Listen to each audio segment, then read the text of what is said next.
क्योंकि आज अगर पंजाब मुकाबला हारती है तो कहीं ना कहीं प्लेऑफ में से बाहर हो जाएगी। विराट कोहली को ज़्यादा देर तक मैदान में सेट ना होने दें, क्योंकि एक बार वो बल्लेबाज सेट हो गया तो कहीं ना कहीं पंजाब के लिए दिक्कत हो जाएगी। प्रियांश आर्या, प्रभसिमरन कौर, ये दो बल्लेबाज अगर टिक गए पावर प्ले में, मुझे लगता है 80-90 रन कहीं नहीं गए। नमस्कार, मैं हूं दीपाली। आप देख रहे हैं MH1 का डिजिटल प्लेटफॉर्म और आपके अपने फेवरेट शो पिच पे पंगा में आप सभी व्यूअर्स का बहुत बहुत स्वागत है। तो आज के इस खास एपिसोड में हम बात करेंगे दो मैचेस को लेकर, जो कि शाम 7:30 बजे होगा, 3:30 बजे होगा। लेकिन सबसे पहले जो मैच होने वाला है बेंगलुरु वर्सेस पंजाब। अगर पॉइंट्स टेबल पर हम नजर डालते हैं तो इस समय RCB 1 नंबर पर है और पंजाब चौथे नंबर पर है। कड़ा मुकाबला, दोनों टीमें जबरदस्त परफॉर्मेंस दे रही है इस समय, पूरे टूर्नामेंट में हमने देखा है। वहीं दूसरा मुकाबला जो होने वाला है दिल्ली वर्सेस राजस्थान, यानी कि दिल्ली 8वें नंबर पर है और राजस्थान इस समय 5वें नंबर पर है। देखते हैं कि आखिरकार कौन सी टीम आज बाजी मारेगी और कल के मैच का भी एनालिसिस करेंगे। और ज्यादा बातचीत के लिए हमारे साथ खास मेहमान जुड़ गए। दिव्यांशु, बहुत बहुत स्वागत है आपका। दिव्यांशु, आज दो मैचेस होने वाले हैं, तो क्या लगता है आज के दोनों मैचेस कितने जबरदस्त होंगे और किस तरीके का परफॉर्मेंस दोनों टीमों की तरफ से दिया जा सकता है? क्या स्ट्रैटेजी? पहला मैच बहुत इंपॉर्टेंट है। जिस तरीके से RCB और पंजाब का मैच है 3:30 बजे, उस मैच में पंजाब के लिए ये मुकाबला बेहद इंपॉर्टेंट है, क्योंकि Punjab back to back 5 matches हार चुकी है। एक बार ये हालात थे कि बैक टू बैक मैचेस जीत रही थी पंजाब, लेकिन अब प्लेऑफ जीतने में भी दिक्कत आ रही है, प्लेऑफ में जगह बनाना मुश्किल हो गया है। अब सिर्फ और सिर्फ 2 मैचेस बचे हैं पंजाब के पास, 12 मैचेस खेल चुके हैं। ये 2 मैच किसी भी हालत में पंजाब को जीतना होगा अगर प्लेऑफ में जीतना है, प्लेऑफ में पहुंचना है। और आज उसकी शुरुआत होगी। जिस तरीके से RCB एक मजबूत टीम है, RCB अगर आज मुकाबला हारती है उसको कोई फर्क नहीं पड़ने वाला, लेकिन पंजाब के लिए आज का मुकाबला बहुत अहम है, क्योंकि आज अगर पंजाब मुकाबला हारती है तो कहीं ना कहीं प्लेऑफ में से बाहर हो जाएगी।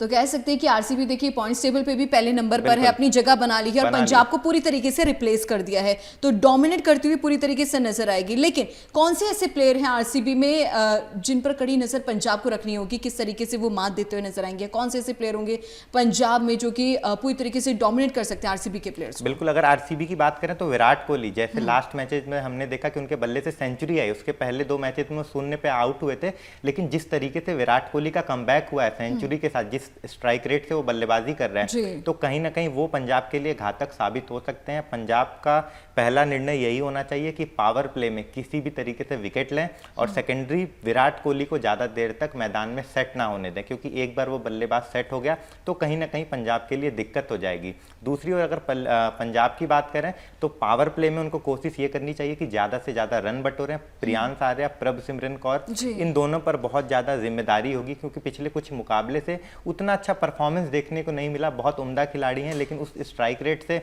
वो पार्टनरशिप नज़र नहीं आ रही है जिसको पंजाब की ज़रूरत है। क्योंकि अगर पंजाब टॉस हार के पहले बल्लेबाजी करती है या चेस करती है, इन 2 बल्लेबाजों का रोल बहुत अहम है। इन दोनों बल्लेबाजों को एक अहम रोल अदा करना होगा, एक अच्छे स्ट्राइक रेट से बल्लेबाजी करनी होगी, जिस चीज के लिए वो जाने जाते हैं। जी, लेकिन एक और दिव्यांशु गौर करने वाली बात है, धर्मशाला का जो ग्राउंड है, यहाँ पे पिछले 15 सालों से RCB को पंजाब किंग्स नहीं हरा पाई है इस ग्राउंड पर, तो कितनी मुश्किल हो सकती है? आज हो सकता है वो स्ट्राइक टूट जाए। जिस तरीके से पंजाब के खिलाड़ी हैं, पंजाब के अंदर वो कैपेबिलिटी है कि वो RCB को हरा चुकी है और हरा भी सकती है, लेकिन धर्मशाला में नहीं किया है। और आज हो सकता है वो ये करे, क्योंकि पंजाब इसी माइंडसेट के साथ उतरेगी कि किसी भी हालत में मुझे 2 मैचेस जीतने हैं, करो या मरो का हाल है पंजाब के लिए। अगर आज मुकाबला हारती है तो कहीं ना कहीं ये प्लेऑफ से बाहर हो जाएगी, और प्रेशर तो होगा पंजाब के पूरे खिलाड़ियों के अंदर कि ये मुकाबला किसी भी हाल में जीतना है। तो कहीं ना कहीं RCB डोमिनेट करेगी, फ्रीली तरीके से खेलेगी, क्योंकि उनको कोई टेंशन नहीं है, वो क्वालिफाइड है प्लेऑफ के लिए और पॉइंट्स टेबल पर नंबर 1 है।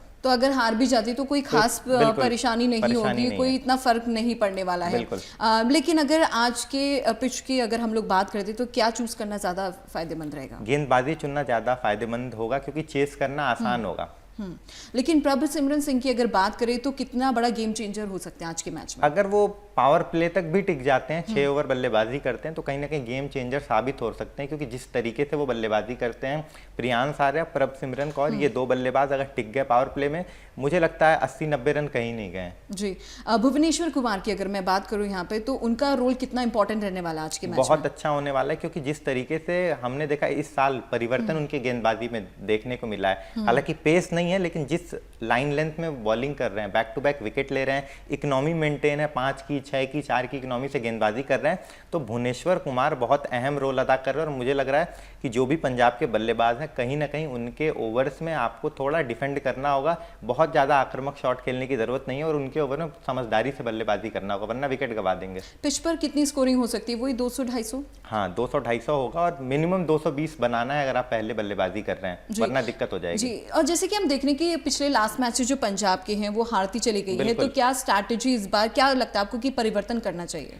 परिवर्तन तो करने की ज़रूरत नहीं है क्योंकि टीम बहुत अच्छा परफॉर्म कर रही है। कुछ मुकाबलों में युजवेंद्र चहल प्लेइंग 11 में थे लेकिन गेंदबाजी करने का मौका नहीं मिला। लास्ट मैच में हालांकि वो गेंदबाजी किए थे। मुझे लगता है कि श्रेयस अय्यर को युजवेंद्र चहल द्वारा उनके स्पेल पूरे करवाने चाहिए। नहीं पूरा स्पेल तो 3 ओवर उनसे डलवाइए मिड ओवर्स में, नहीं तो आपको डेथ ओवर में दिक्कत होगी। अगर आप डिफेंड कर रहे हैं फिर डेथ ओवर में आपके पास गेंदबाज नहीं हो पाएंगे जो आपको डिफेंड करा सकें 220-230। जी, और दूसरे मैच की अगर हम लोग बात करते हैं, Delhi Capitals versus Rajasthan Royals. Rajasthan Royals अच्छा परफॉर्मेंस अपना दे रही है और इस समय दिल्ली कैपिटल्स मुझे लगता है 8वें नंबर पर है और 5वें नंबर पर राजस्थान रॉयल्स है।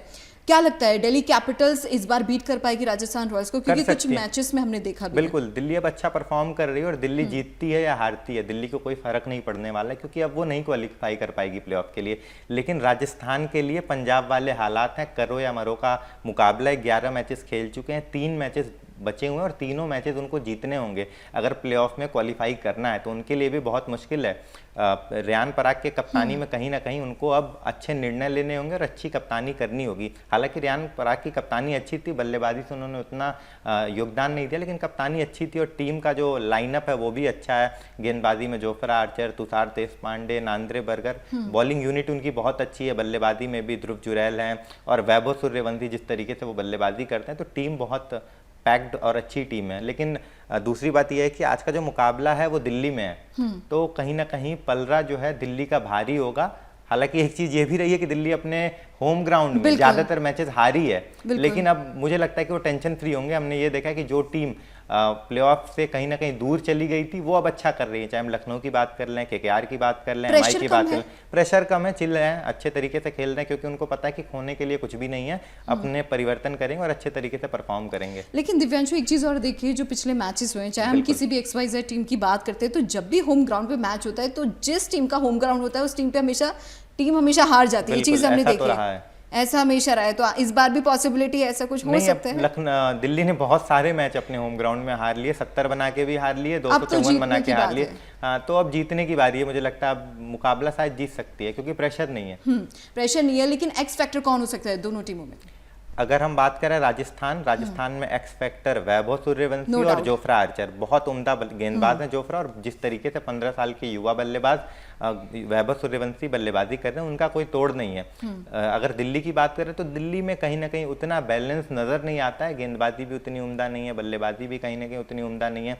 मिचेल स्टार्क से उम्मीदें रहती हैं, उस तरीके का परफॉर्मेंस नजर नहीं आ रहा है। उम्मीदें रहेंगी कि मिचेल स्टार्क इस बार अच्छी गेंदबाजी करेंगे और ऊपर केएल राहुल से उम्मीदें हैं और पदुम निशंका से उम्मीदें हैं कि वो ओपनिंग के अच्छे स्ट्राइक रेट से बल्लेबाजी करेंगे। यशस्वी जायसवाल से लगता है कि इस बार उम्मीदें ज्यादा है?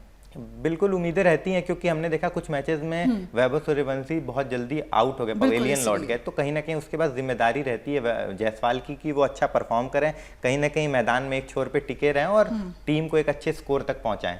अक्षर पटेल की बात करें, कुलदीप यादव की बात करें, क्या लगता है पिछले परफॉर्मेंस के बाद इंप्रूवमेंट हो सकती है उनके परफॉर्मेंस में? अक्षर पटेल में कहीं ना कहीं इंप्रूवमेंट आया, जिस तरीके से लास्ट मैच में उन्होंने बल्लेबाजी की, हालांकि गेंदबाजी में भी ठीक ठाक परफॉर्मेंस रहा, उतना उम्दा नहीं रहा। लेकिन कुलदीप की बात करें तो इस सीजन कहीं ना कहीं उनका परफॉर्मेंस डिक्लाइन हुआ है। विकेट टेकिंग बॉलिंग के लिए वो जाने जाते हैं, वो एबिलिटी उनके अंदर है, लेकिन कहीं ना कहीं विकेट टेकर बन नहीं पाए इस सीजन। तो क्या लगता है कहाँ कमी रही है? कहीं ना कहीं स्पिनर्स को उतनी मदद नहीं मिल रही है और जिस तरीके से वो गेंदबाजी कर रहे हैं और जिस तरीके से बल्लेबाज आक्रामक बल्लेबाजी कर रहे हैं अगेंस्ट स्पिन, तो उनकी रणनीति उतनी कामयाब नहीं होती है। और आजकल ये रहा है कि अगर हम सुनील नारायण को छोड़ दें, बाकी जितने भी मिस्ट्री स्पिनर्स हैं वो बहुत ज़्यादा समय तक टिक नहीं पाते हैं। उसके बाद उनकी लाइन लेंथ, उनकी टेक्निक्स कहीं ना कहीं रिवील हो जाती है और बल्लेबाज उनको आसानी से आड़े हाथ ले लेते हैं। बिल्कुल, एक फाइनल कमेंट क्या कुछ देना चाहेंगे आज के दोनों मैच को लेकर? आज के मैच में उम्मीद यही है कि पंजाब कमबैक करेगी, क्योंकि क्योंकि आज का मुकाबला पंजाब जीतती है तो कहीं ना कहीं जो प्लेऑफ का मुकाबला है, प्लेऑफ का जो कंपटीशन है वो और बढ़ जाएगा। और मैं चाहता हूँ कि पंजाब आज का मुकाबला जीते और लड़ाई ये कहीं ना कहीं और मजबूत हो जाए। बिल्कुल उम्मीद करते हैं कि पंजाब जीतेगी, लेकिन हालांकि देखते हैं कि आज के दोनों मैचेस में क्या कुछ होता है। चलिए कल के मैच का एनालिसिस भी कर लेते हैं जल्दी से। कल का मैच आपको कैसा लगा, कितना इंटरेस्टिंग था? कल का मैच बहुत इंटरेस्टिंग था क्योंकि जिस तरीके से कल केकेआर ने बल्लेबाजी की, बहुत शानदार स्कोर बनाया, 247 का स्कोर खड़ा कर दिया और कहीं ना कहीं जीटी को परेशान कर दिया। क्योंकि जीटी के सामने मुझे तो उम्मीद भी नहीं थी कि जीटी 218 तक पहुंचेगी, क्योंकि जीटी के सामने आप 200 से ज़्यादा स्कोर बना दिए तो उसके बाद काम हो जाता है। 200 से ज़्यादा रन जीटी को चेस करने में पसीने छूट जाते हैं क्योंकि उस तरीके की बैटिंग एबिलिटी नहीं है। ओपनर्स की बात करें, गिल के अंदर वो स्ट्राइक रेट नहीं है, हालांकि कल 85 रन की पारी खेली उन्होंने, लेकिन उस तरीके के स्ट्राइक रेट से वो बल्लेबाजी नहीं कर पाते हैं। तो 200 का स्ट्राइक रेट, 200 का रन अगर आपने बना दिया उनके अगेंस्ट तो दिक्कत हो जाती है जीटी को। अच्छा, मेजर टर्निंग पॉइंट कल के मैच में क्या रहा? सुनील नारायण ने जिस तरीके से 2 विकेट लिए और बल्लेबाजी में फिन एलन की बल्लेबाजी, अंग्रेस रघुवंशी की बल्लेबाजी, विकेट नहीं ले पाई जीटी। जीटी की गेंदबाजी बहुत मजबूत है लेकिन विकेट ना निकाल पाना वो कहीं ना कहीं दिक्कत हो गया। शुभमन गिल को लेकर भी कोई चीजें देखने को मिली या उनके शुभमन गिल ने कल अच्छा परफॉर्म किया, अच्छे रन बनाए, लेकिन वो काफ़ी नहीं थे क्योंकि आप 85 रन बनाते हैं वो तो अच्छा है, लेकिन किस स्ट्राइक रेट से बनाते हैं वो भी इंपॉर्टेंट है।